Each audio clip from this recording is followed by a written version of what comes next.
vous avez décidé que. Alors, les mots-clés, donc, ça va être responsabilité, initiative et délégation. Donc, il donne la possibilité. En résumé, on peut dire que le leader est efficace s'il adopte un style de leadership le plus adapté à la situation et s'il développe l'autonomie de ses collaborateurs. Mais à un moment donné, il y a une donne qui consiste au fait que le leader doit être capable de lâcher son leadership.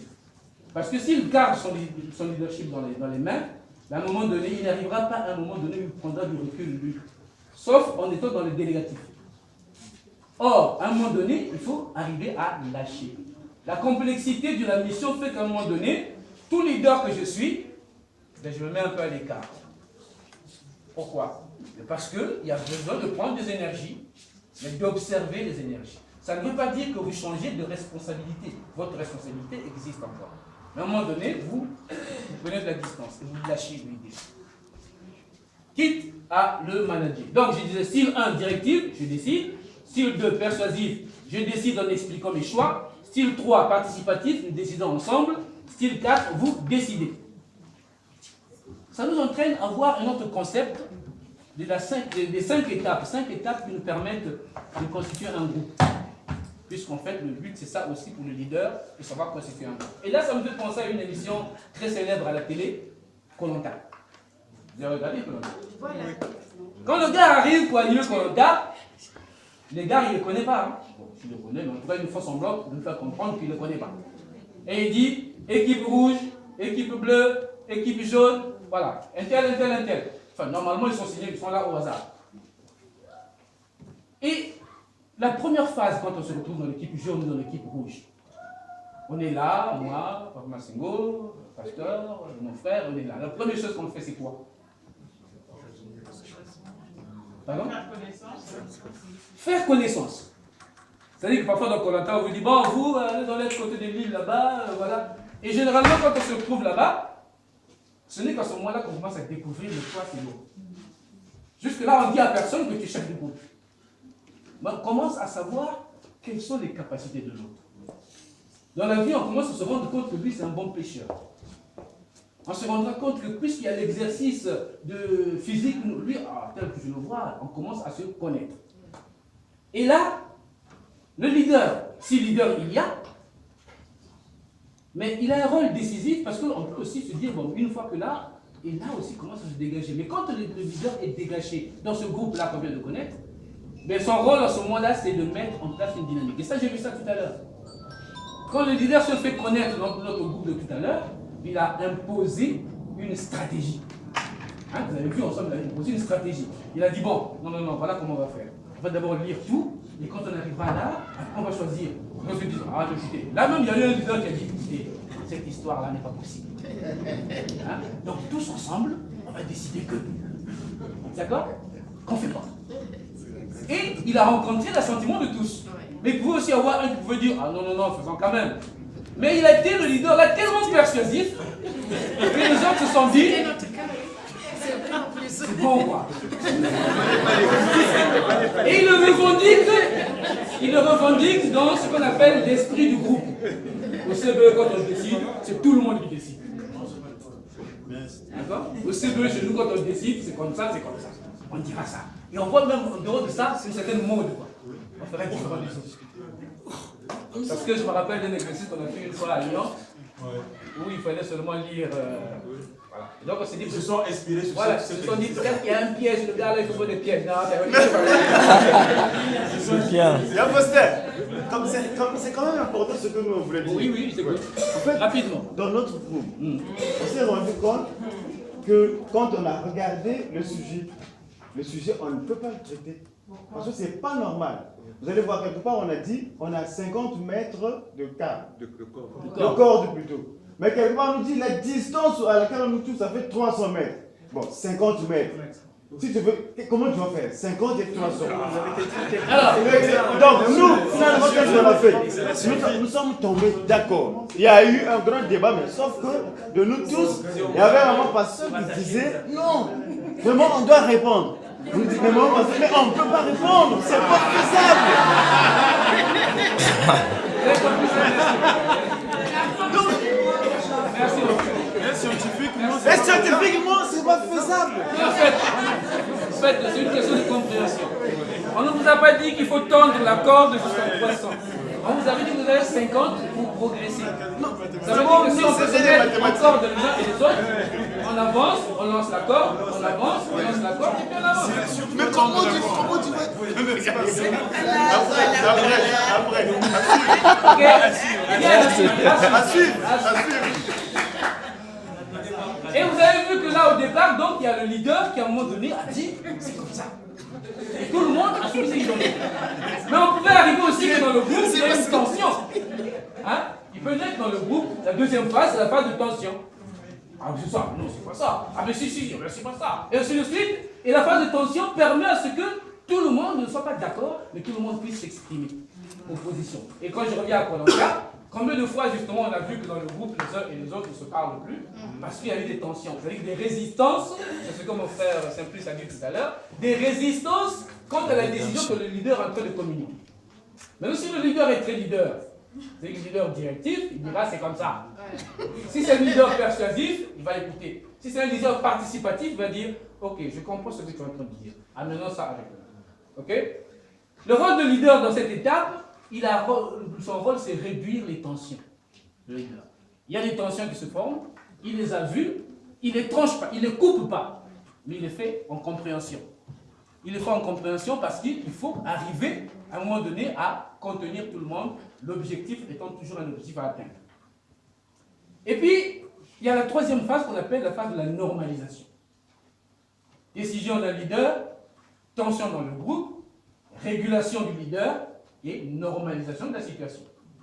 Il y a eu des tensions, on a discuté, on n'a pas été d'accord, le leader est venu pour tout mettre en équilibre et on arrive dans une situation de normalisation, c'est-à-dire qu'on travaille les uns avec les autres.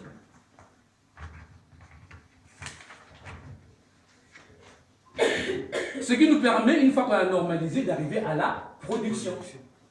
La preuve, ceux qui sont passés par cette étape-là, ils ont produit le document, quelles que soient les erreurs dans le document, ou en tout cas ils ont produit qu'il a fait et qu'il a été fait ensemble. Et donc, le rôle était de travailler ensemble pour arriver à une production. Et généralement, une fois qu'on a fait cela, la dernière phase, c'est la dissolution. Mais le monsieur est fini. Le monsieur est fini. On dissout. J'ai pas dit qu'il faut dissoudre ce mais dans la dynamique de groupe, il faut s'attendre qu'à un moment donné, une dynamique naît, elle progresse, elle arrive à son maximum, à son apogée, elle descend et s'écrase et disparaît. Et ce n'est pas antinomique d'avoir une dynamique disparaître.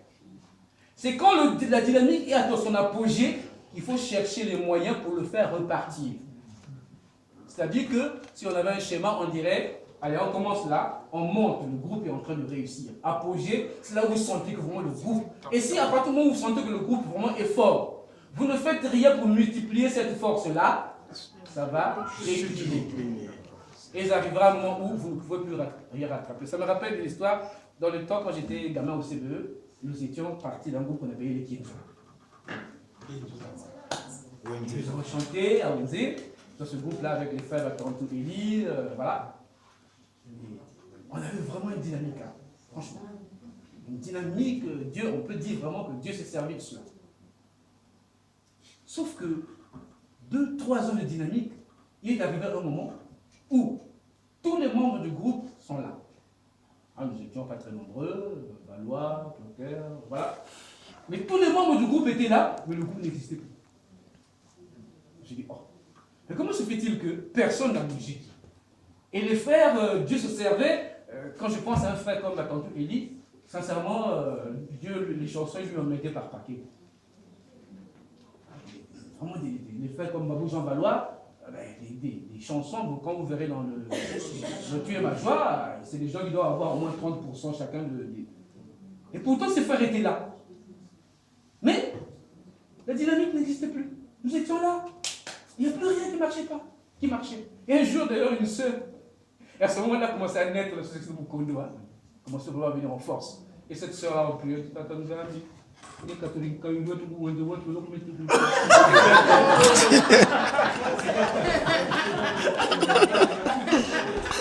Mais la faute à qui?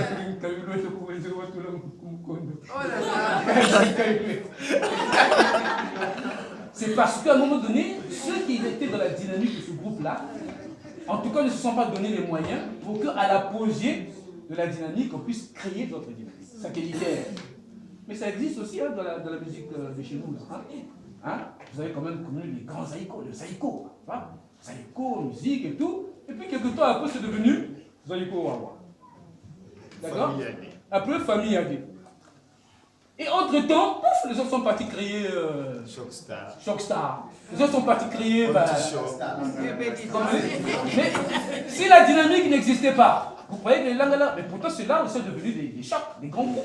Les Papa Wemba, tout ce monde-là, ils ont créé des dynamiques qui eux-mêmes se sont multipliés en dynamique. C'est la nucléarisation des dynamiques. Ça veut dire une dynamique qui part au départ, mais quand elle arrive à son apogée, si vous dites seulement que nous c'est nous, ben vous allez disparaître. Mais il faut se donner les moyens pour que la dynamique explose et continue. Et ça fait rire, mais bon, je vais l'évoquer quand même. Nous avons une église. L'église, vous ne connaissez pas. Nous aimons cette église-là. D'accord? Mais je discutais un jour avec un pasteur français qui séjournait au Congo, au moment où j'étais ici. Lui disait, mais l'église évangélique du Congo est trop lourde. Il disait, mais l'église évangélique du Congo est trop lourde. Il n'y a pas de dynamique. Les consistoires tels qu'ils ont été constitués dans la République du Congo, ce sera toujours ça. Et puis on a vu apparaître tel pasteur, il peut créer ceci, et dans l'église, on a vu ça comme attends-vous, quand même. Oui, quand même. Mais personne ne peut nous dire aujourd'hui, si ce n'était pas dans le plan de Dieu, que ces dynamiques-là produisent notre dynamique. Moi, quand j'ai parti au du Congo, il y avait, les protestants, les kimbanguistes, les salafistes, les catholiques, l'armée du salut, et Luthérien. Le luthérien, voilà. Voilà les 5 que j'ai laissés. Je partais du Congo en 84. Je suis venu ici, en 87, je suis reparti au Congo, j'en avais près de 600. Dans mon quartier, là où j'habitais, un jour je marche, j'arrive au coin de la rue, j'entends des gens qui parlent. Mon père me dit que c'est... Non, mais c'est une église là. Et vraiment, il y avait un qui traduisait, et c'était vraiment... Je dis, bon, je vais pousser la porte pour voir. Je pousse la porte, il n'était que 3. Il n'était que 3. Je suis venu en vacances, quand je suis reparti, j'avais plus de 100 fidèles. La question que je me pose, vous croyez que tous ceux qui prient dans toutes ces églises nucléarisées là, ils n'iront pas aussi? Vous êtes sûr? Vous êtes sûr que tous ces pasteurs qui disent la bonne... Parce que le chrétien qui y va, il y va pour répéter la parole. Tout le monde peut aller aussi. Il est là pour répéter la parole. Et aussi l'importance, c'est que la parole de Dieu nous dit, tous qui ont foi en Jésus-Christ, ce sont eux qui sont appelés fils de Dieu. Et donc, s'ils croient en Jésus, alors, la porte du ciel sera ouverte. Absolument. Voilà. Merci beaucoup, papa. Et c'est ça ce que je suis en train de dire. C'est bien si nous avons la chance d'avoir une église aussi organisée, mais ce pasteur-là que je connais, qui est d'ailleurs devenu après président de la Fédération protestante de France, le pasteur Bati, disait, mais attendez, l'église du Congo est trop lourde. Bon, peut-être que Dieu a fait de cela une bénédiction, mais si nous parlons de la dynamique intrinsèque, eh bien, le fait qu'il y ait d'autres dynamiques qui naissent, ce n'est pas aussi mauvais que ça. Au contraire, ça C'est une dynamique. Moi, j'ajouterais sur ce constat, l'Église évangélique du Congo est lourde parce qu'on veut être toujours sous un seul leadership, qui est le président de l'Église. Leadership organisationnel. Voilà. Or, la richesse que nous avions, c'est que nous avons plusieurs groupes d'activités au sein de l'Église. À quand l'autonomisation de ces groupes-là? C'est-à-dire le consistoire, quelles seraient ses missions, la paroisse, la chorale, le CBE, le Kilombo, l'école de dimanche. Une fois qu'on a compris ça, ça va être une dynamique décentralisée et le synode ne sera qu'une instance de gestion de ces dynamiques. Et tant qu'on ne libéralise pas, elle sera toujours... Alors, je ne lance pas la discussion, ce n'est qu'un constat. Je n'arrête pas dans cette discussion. Je voulais juste dire Que c'est intéressant. et pour cause. Mais tout est intéressant dans la vie. Après, il faut choisir des fenêtres d'entrée. Mais l'important, c'est de se dire que quand nous avons été dans une dynamique, ne nous offusquons pas que la dynamique progresse. Mais prenons les précautions pour que la progression de la dynamique ne soit pas scotchée et puis pour qu'elle éclate, il faut maîtriser même le fait qu'elle éclate. Il faut le prévoir. Voilà à peu près ce que je voulais partager avec vous, ce qui est de façon chaloupée la dynamique de groupe et le leadership. Je vous remercie.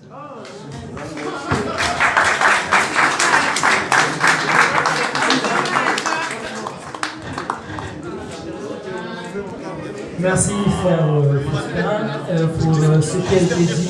S'il vous plaît, à votre attention, s'il vous plaît, c'est pas encore fini. Alors, certainement qu'il y a des gens qui ont encore des préoccupations ou des choses à savoir ou des questions à poser. Est-ce que nous pouvons procéder comme ceci? Pour ceux qui souhaitent poser des questions, vous levez la main. Je vais noter, prendre les noms. Et il nous reste 15 minutes exactement avant d'arriver au terme de ce thème. Et après avoir posé les questions, je ne sais pas s'il faudra répondre au fur et à mesure ou encore une fois que toutes les questions seront posées et le frère se fera le plaisir de poser les questions. Nous sommes d'accord avec la procédure ou pas? Oui. Bon, alors, lesquels souhaitent poser des questions? Le frère